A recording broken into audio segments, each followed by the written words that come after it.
Salut à tous, bienvenue. La maladie d'Alzheimer, c'est souvent un gros problème pour les Olympiques de France. On a décidé aujourd'hui de donner la parole à un spécialiste du sujet. Il s'appelle Marc Cohen. Il est docteur gériatre et il est spécialiste dans la prise en charge des maladies neurodégénératives. Bienvenue, docteur Marc Cohen. Bonjour, merci de m'accueillir. Eh ben, je vous en prie. En plus, vous arrivez avec plein de bonnes nouvelles pour ceux qui gèrent leurs parents atteints de ces maladies très compliquées à gérer au quotidien. Alors, on était obligé de vous recevoir. Donc, vous n'êtes pas tout à fait en Israël, pas tout à fait en France. Tout à fait, je travaille à Lozé depuis de très très nombreuses années et je suis responsable du pôle prévention, santé et autonomie. Donc, je m'occupe des centres qui accueillent des personnes âgées atteintes de maladies neurodégénératives, maladies d'Alzheimer, maladies de Parkinson, toutes sortes de démences. Et aussi des établissements qui reçoivent des handicapés physiques, mentaux, également des centres de santé et des centres médico-psychologiques. Vous êtes assez modeste parce que vous n'avez pas donné le nombre de ces établissements, mais vous gérez quand même 12 établissements, donc c'est pas une petite affaire, c'est beaucoup de travail, beaucoup d'expérience. Et vous avez décidé d'apporter ce savoir-faire qui manque cruellement ici en Israël pour la prise en charge de ces malades un peu particuliers.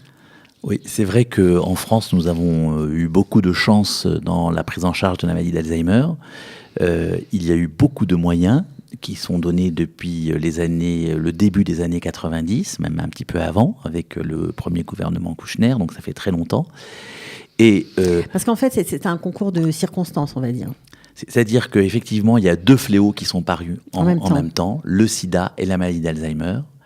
Et pour les deux, il y a eu un véritable plan national pour essayer donc de limiter les conséquences. Le sida a eu plus de chance en ce sens qu'on a trouvé un traitement qui fait qu'aujourd'hui les gens ne meurent plus et c'est devenu une maladie chronique. Ils peuvent vivre tout à fait très longtemps grâce à la trithérapie. On n'a pas cette chance pour la maladie d'Alzheimer, mais par contre, on a eu d'énormes progrès sur l'imagerie médicale, surtout l'imagerie fonctionnelle, qui nous permet de mieux comprendre le fonctionnement du cerveau.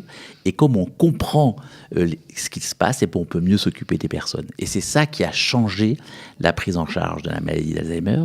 Et la deuxième chose, c'est lorsqu'on a découvert que les aidants, c'est-à-dire les enfants, les conjoints, ceux qui s'occupaient des malades, avaient une espérance de vie inférieure à celle des autres personnes qui n'avaient pas à s'occuper. C'est terrible. Eh bien, du fait qu'il y avait une baisse de l'espérance de vie, à ce moment-là, il y a eu un focus, comme vous dites dans votre émission, il y a eu un focus sur les aidants. C'est-à-dire qu'il y a eu beaucoup de moyens qui ont été donnés, de telle sorte que nous puissions vraiment donner du répit aux aidants, leur permettre finalement de mieux vivre et ainsi s'occuper plus longtemps. Parce que finalement, l'intérêt, il est aussi économique. C'est que quand les gens sont en institution, ça coûte très cher. Et c'est souvent pas leur désir d'aller en institution. Donc toute l'idée est d'améliorer le maintien à domicile, ce qui est relativement réussi en France.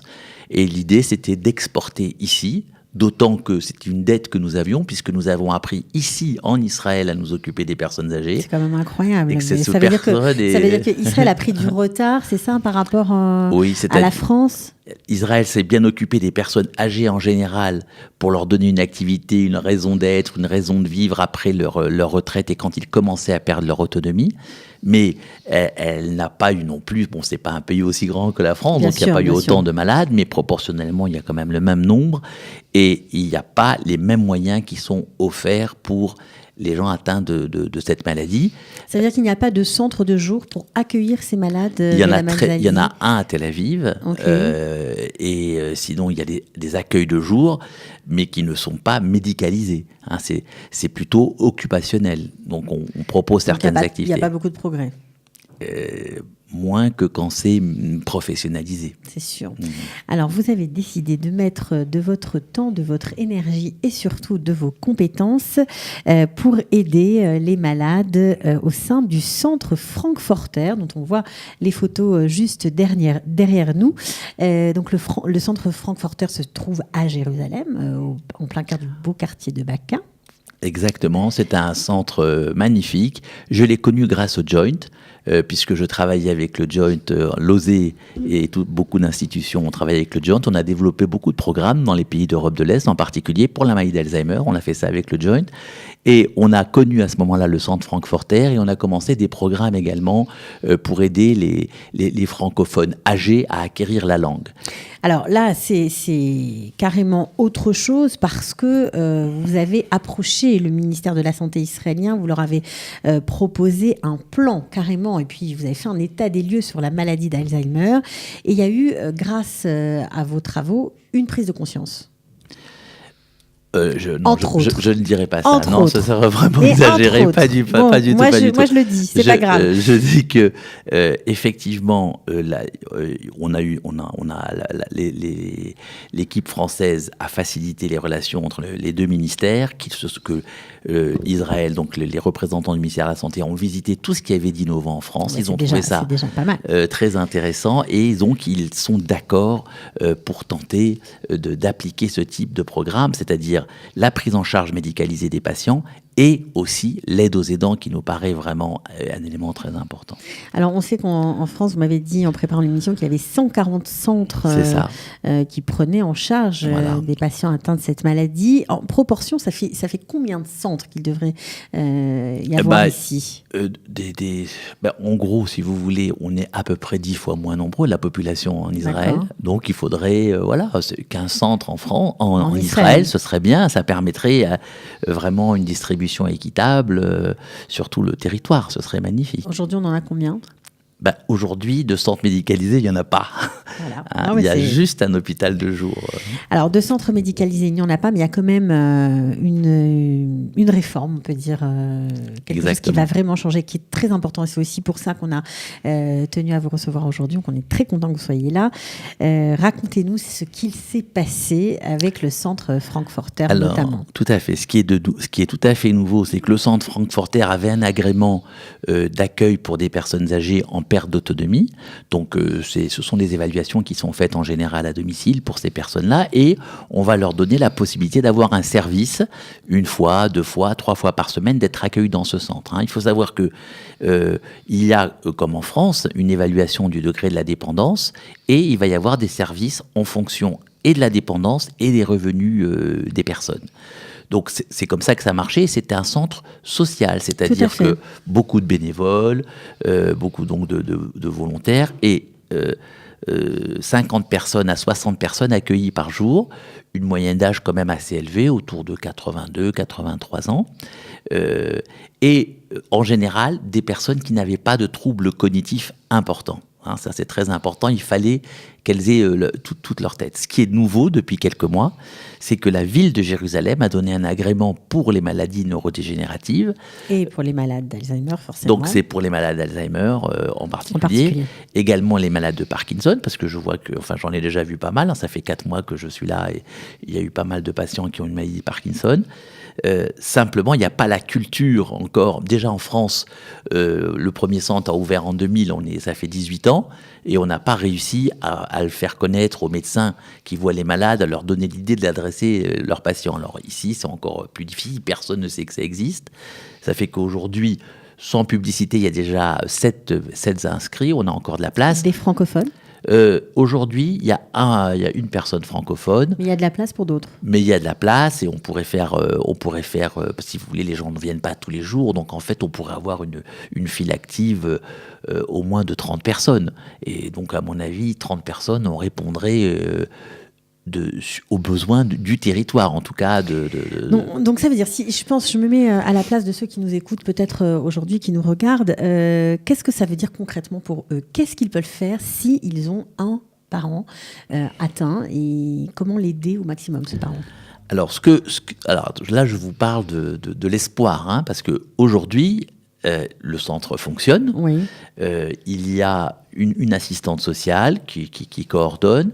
Et il y a des auxiliaires de vie qui accompagnent, parce que la plupart des personnes qui sont dans ce centre ont déjà un tel degré, celles qui sont arrivées avec une maladie d'Alzheimer ont un tel degré de perte d'autonomie qu'elles sont toutes accompagnées avec ce qu'ils appellent une personne philippine en général, une aidante professionnelle. Mais quand vous avez l'aide professionnelle, vous ne pouvez pas avoir un autre type d'aide. Donc ça devient payant. Okay. Puisque si vous voulez, vous devez choisir. Vous avez soit vous choisissez dans un panel de services et vous prenez les services qui vous sont octroyés, soit vous prenez l'option Philippines. Et à ce moment-là, le reste, si vous voulez un autre service, il faut payer. Bon, mais franchement, c'est pas très cher.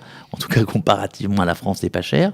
Et l'idée, c'est de pouvoir parler en français à des personnes âgées qui parlent bien cette langue, d'autant qu'avec la maladie, même s'ils ont eu la chance d'apprendre l'hébreu, c'est quand même la langue maternelle qui va rester, qui va résister le plus. Donc c'est bien de pouvoir s'adresser dans leur langue, de connaître leur culture et de savoir ce qui leur plaît, ce qui ne leur plaît pas. Les Perses, les Russes, les Français, c'est pas exactement la même culture, même si ça se passe bien en pratique. Mais c'est bien de pouvoir leur apporter quelque chose. Et notre idée, c'est surtout d'apporter, en tout cas le matin, comme on le ferait en France, d'apporter un soin. C'est-à-dire que nous ayons pour chaque patient un objectif. L'idée, c'est de jamais le mettre en difficulté. On ne peut pas le guérir. Toutes les cellules qui sont mortes sont définitivement mortes. On peut progresser ou pas ? On peut en créant d'autres connexions dans le cerveau qui vont permettre au patient de s'exprimer. C'est-à-dire que là où il est en échec, il restera en échec, mais personne ne nous empêche d'aller chercher des parties du cerveau qui fonctionnent et donc de donner cette possibilité aux patients d'exister, d'être en relation. Et à ce moment-là, si vous voulez, les choses changent. Alors, la nouveauté, c'est que ce centre Frankfurter a reçu un agrément du ministère de la Santé, c'est ça, pour recevoir 10 personnes atteintes de la maladie d'Alzheimer, notamment. Chaque jour, c'est ça ? Alors, chaque jour, on a 10 personnes. En général, elles viennent deux fois par semaine. Donc, vous voyez qu'on a la possibilité de recevoir pas mal de monde. C'est sûr.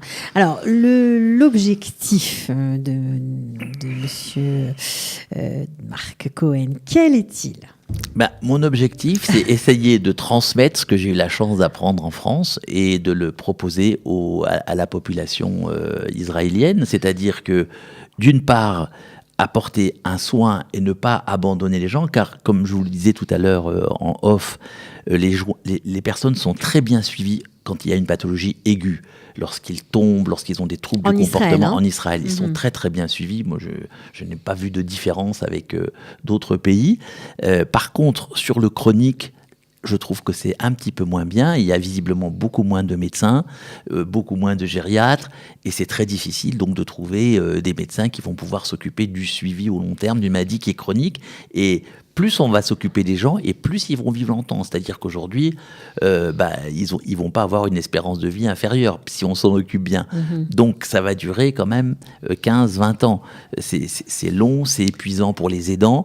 Et donc la deuxième chose, c'est essayer aussi de reconnaître ce travail des aidants et de pouvoir déjà, même entre nous entraider entre aidants professionnels ou oui, parce que familiaux. Lorsqu'ils sont dans des centres de jour, on va dire ça comme ça libère quand même les aidants, les enfants, ceux qui s'occupent de 7h à 14h, c'est pas mal. C'est pas mal. Ils sont tranquilles, ils savent que la personne âgée, ils peuvent souffler. C'est déjà en soi un répit pour l'aidant. C'est sûr. Alors, est-ce que vous êtes en période probatoire par rapport au ministère de la Santé ? Alors, en fait, on est en probatoire par rapport à la ville. Rapport à Jérusalem. Par rapport à la ville, pour voir est-ce que ça marche, qu'est-ce que c'est que notre affaire, etc.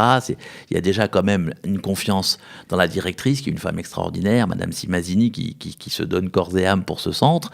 Bravo à elle. Et donc, vraiment, il y a eu cette confiance et cette reconnaissance. Maintenant, il faut transformer en montrant vraiment que nous sommes dans cette capacité.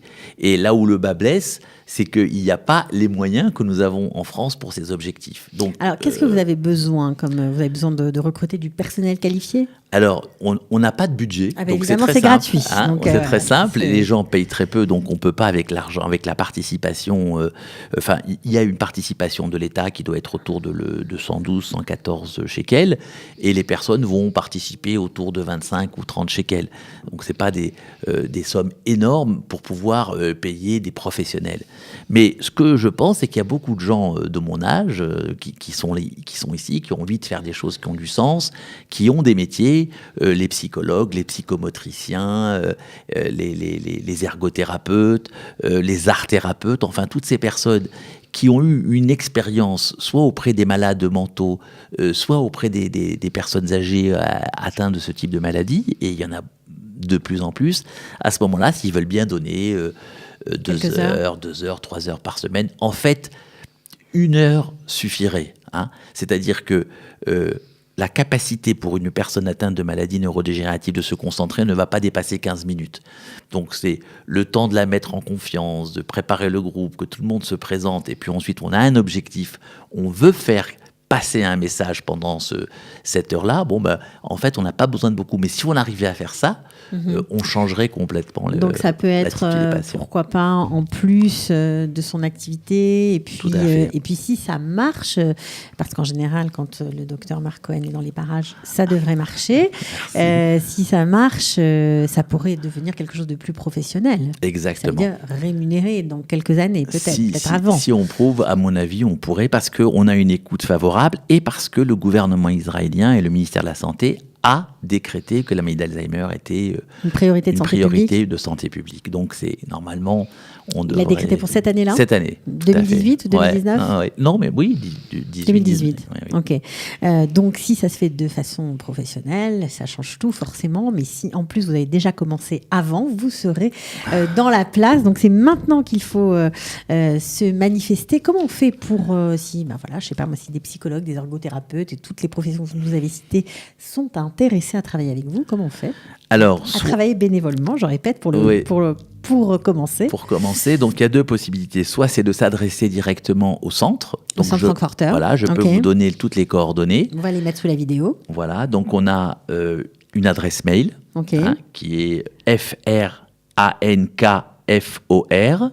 frankfor, Francfort, @netvision.net.il.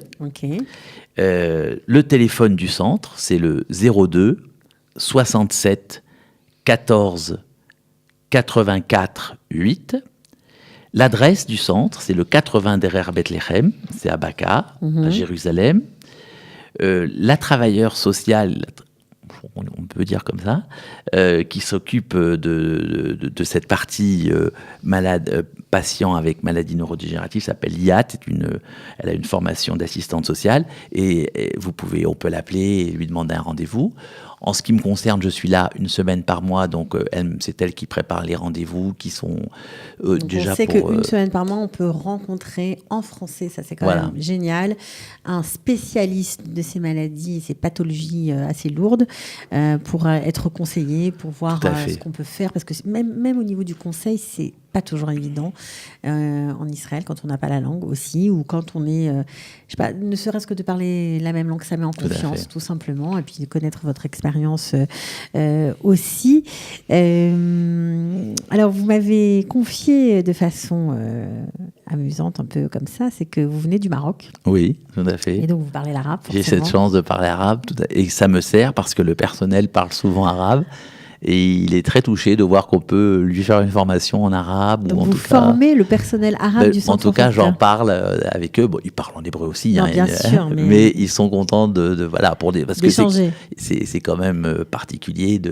Ce sont des concepts médicaux et c'est très intéressant. Donc du coup, ça m'a encouragé. Il y a un garçon d'origine tunisienne à Paris qui enseigne l'arabe, qui est cousin de l'hébreu. Donc, en fait, on a les mêmes racines. Et donc, maintenant, je vais aussi essayer de perfectionner mon arabe pour pouvoir mieux communiquer pour le bien des patients. Pour le bien des patients, parce que, bien sûr... c'est ça le but. Exactement, c'est pour tout le monde. En tout cas, on était ravis de vous accueillir. On espère vraiment que vous allez aider beaucoup de familles. Vraiment, c'est ce que je vous souhaite, puisqu'apparemment, vous aussi, vous êtes là à titre bénévole. Il faut le saluer. Donc, franchement, chapeau. Vous laissez 1 semaine par mois vos activités en France pour venir vous consacrer tout à fait gratuitement à ceux qui ont besoin de vous ici. Bravo, merci beaucoup. C'est moi qui vous remercie pour votre accueil. Et à très bientôt. À bientôt.